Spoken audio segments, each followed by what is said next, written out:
Welcome back to Savvy Psychologist. I'm your host, Dr. Jade Wu. Every week, I'll help you meet life's challenges with evidence-based research, a sympathetic ear, and zero judgment.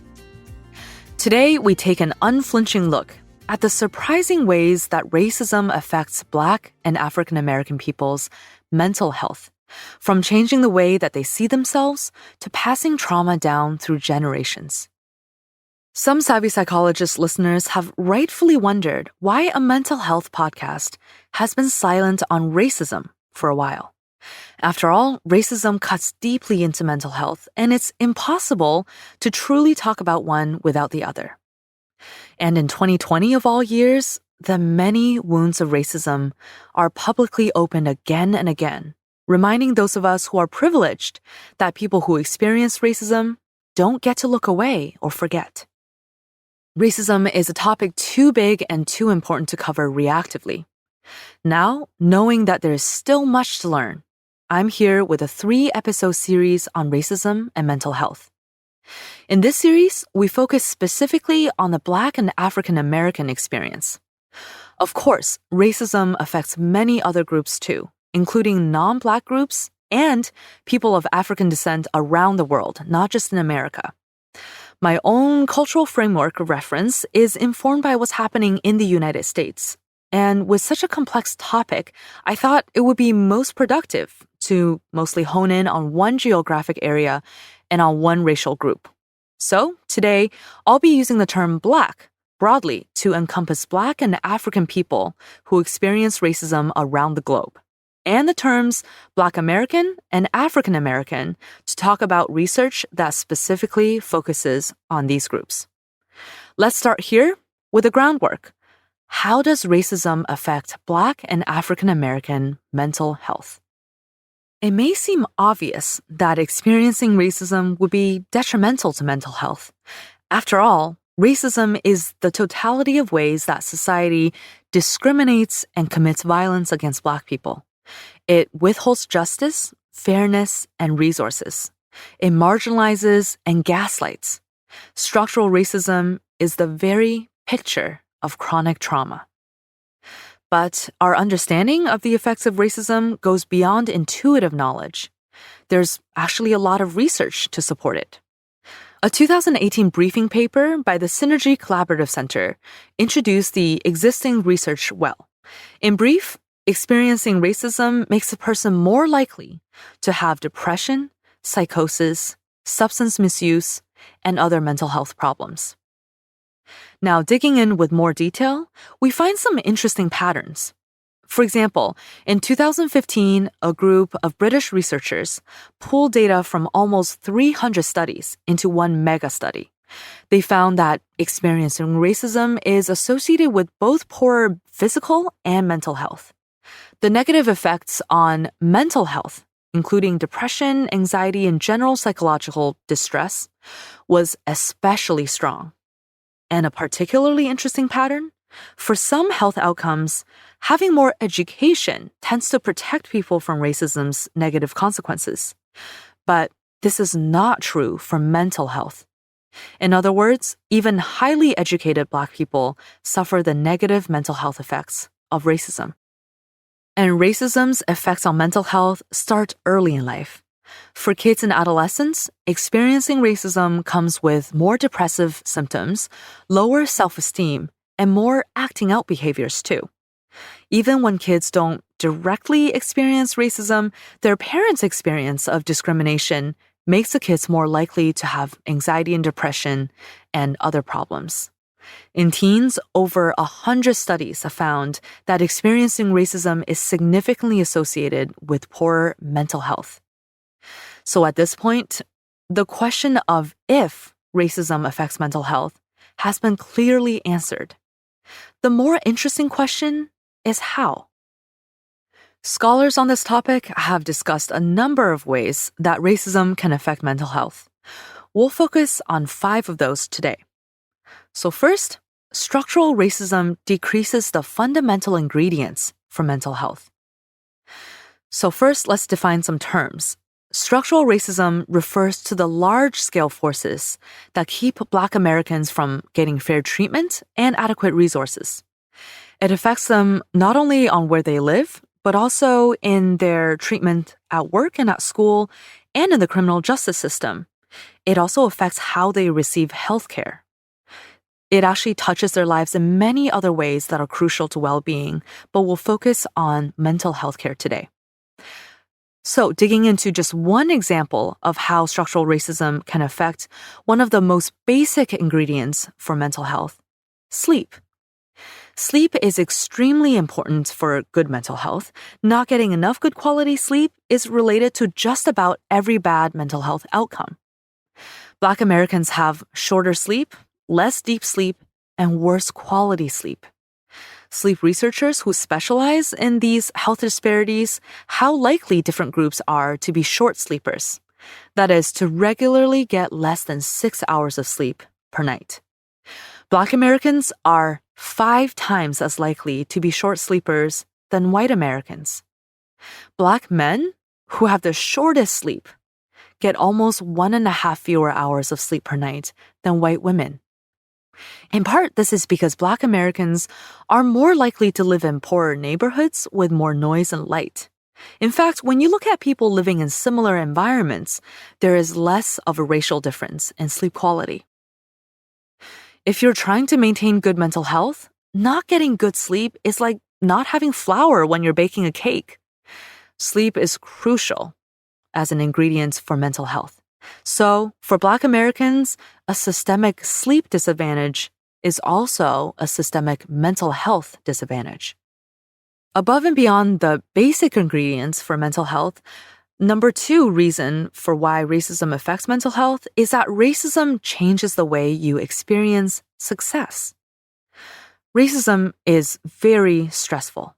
The nature of it is that even if you do everything right, you may not get what you've earned. You may go through lots of schooling, earn a higher degree, and become a professor. But if you're Black, people may still often assume that you're the janitor.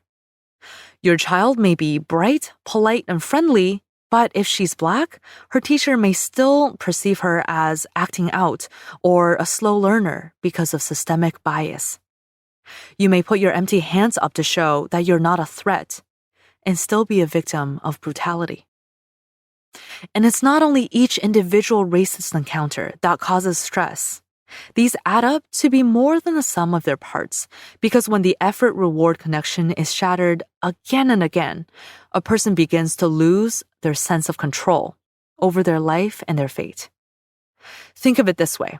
If you work very hard, respect authority, and treat others well, you will live a decent life and be respected by others, right? What if you constantly try to do this, but somehow you never get that sense of safety and that respect? Well, this feeling of powerlessness has been linked over and over again to depression. And it's not just about how you view the world. It's also about how you see yourself. That's reason number 3 why racism affects mental health, is that it changes the way you see yourself. Specifically, a sad consequence of repeatedly experiencing racism is that a person might start to believe racial stereotypes about themselves.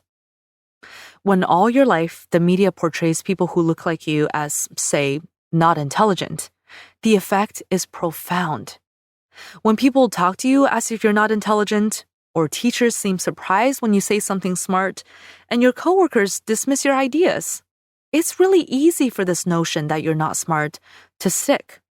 Even without consciously realizing it, you begin to absorb that idea, and that can really affect your sense of self. This process is called internalization. For marginalized people, internalizing society's negative attitudes about them creates stress, lowers self-esteem, and embeds shame into the way they think about themselves. These advantages hang like a weight on Black people, making every achievement more difficult to reach, every leap of faith harder to take. And it's not just about what you experience. It's also the racism that your parents and your grandparents and their grandparents before them have experienced. Reason number 4 why racism affects mental health is that racial trauma can be passed down through the generations. So everything we talked about already, the lack of basic ingredients for mental health like good sleep, the changes in the way that you see yourself and the way that you experience success in the world, all of that is happening upon the foundation of trauma being passed down from generation to generation. And when I say passed down, I do mean in a literal sense. Slavery was, and racism continues to be, a chronic form of trauma.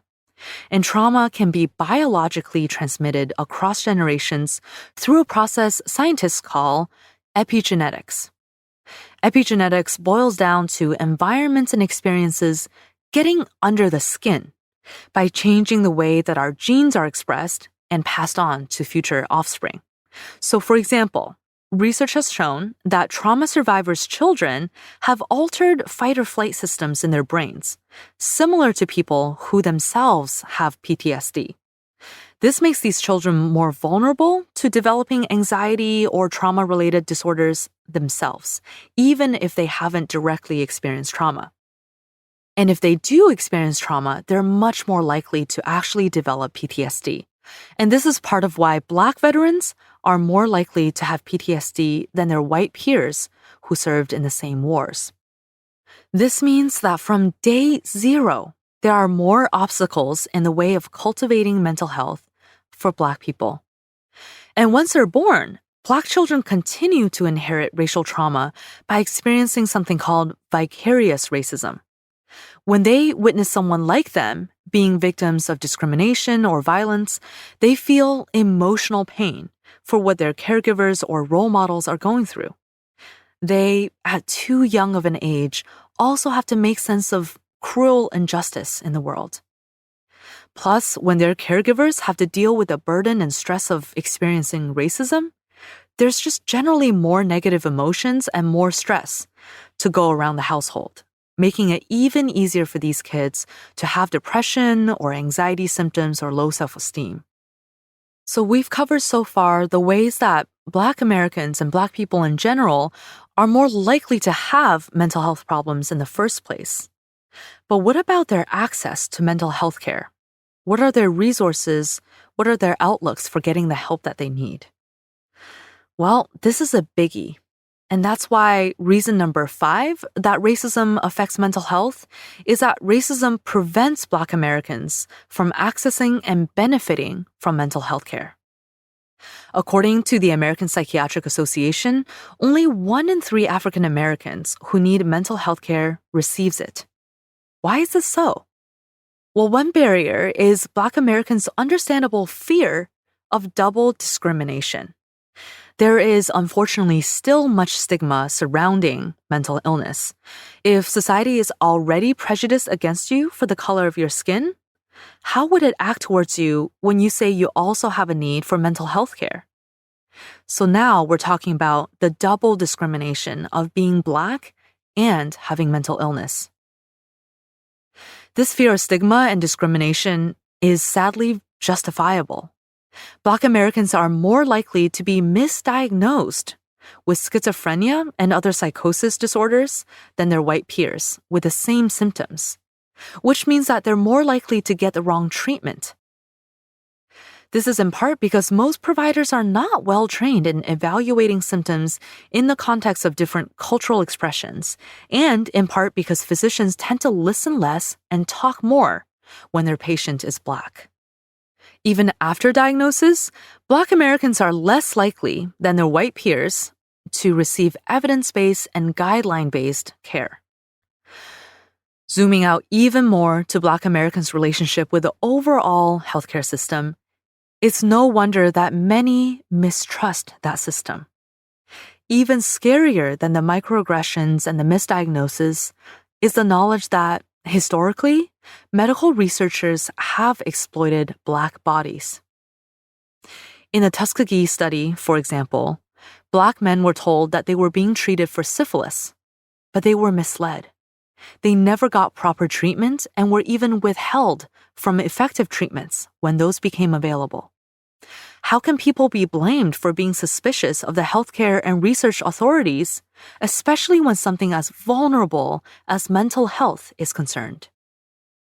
And for Black Americans who are interested in seeking mental health care, are there enough good options?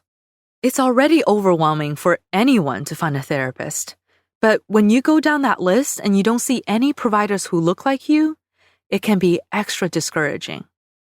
Even if a non-Black therapist is well-trained and well-meaning, a Black patient may wonder if this therapist will really understand their experiences. So we really, really desperately need more mental health providers who are themselves Black and who are trained in culturally informed care. And there is hope. People have been paying more attention to Black mental health, and some leaders in the field have been pioneering initiatives to help. For example, Dr. Joy Harden Bradford, a licensed psychologist and popular speaker, has started a movement called Therapy for Black Girls. This is the name of her fantastic podcast, as well as the online space she has created to host resources and community to promote the mental wellness of Black women and girls. For Black men and boys, there are resources too, starting with the Souls of Black Men fact sheet, which is a fact sheet published based on conversations between Black men about mental health issues, and that was organized by the Black Mental Health Alliance for Education and Consultation. You can also learn more about programs focusing on Black men and boys' mental health at communityvoices.org. Looking back on what we've outlined today, it must feel discouraging to see how many monumental weights that Black people carry in their work of cultivating their mental health. Many of us, non-Black people, especially those in positions of privilege, take certain things for granted. That doctors will listen, that there are therapists who understand our expectations and our experiences, that we are born with a clean slate free from trauma, that we have access to the basic ingredients for mental health, like the opportunity to sleep, and that the way that we see ourselves and the way we teach our kids to see the world is not colored by centuries of ongoing prejudice. If your heart is broken, I won't tell you to stop feeling sad. If you're angry, I won't tell you that you shouldn't be furious. If you experience racism, you have a right to the catharsis that strong emotions can offer. If you don't experience racism, let your emotions motivate you to do better and to learn more. In the next 2 episodes in this Racism and Mental Health series, we'll take a small step forward by reviewing some ways that Black and African Americans and Black people around the world can protect their mental health from the toxic effects of racism, as well as some ways that the rest of us can help. Meanwhile, let's continue the conversation on social media. You can find me on Facebook and Twitter. I'm at QDT Savvy Psych. I'm also at Jade Wu PhD, where I've recently started a Thursday Sleep Explainer series where each week you can learn about a new cool fact about sleep health and get practical tips for sleeping better.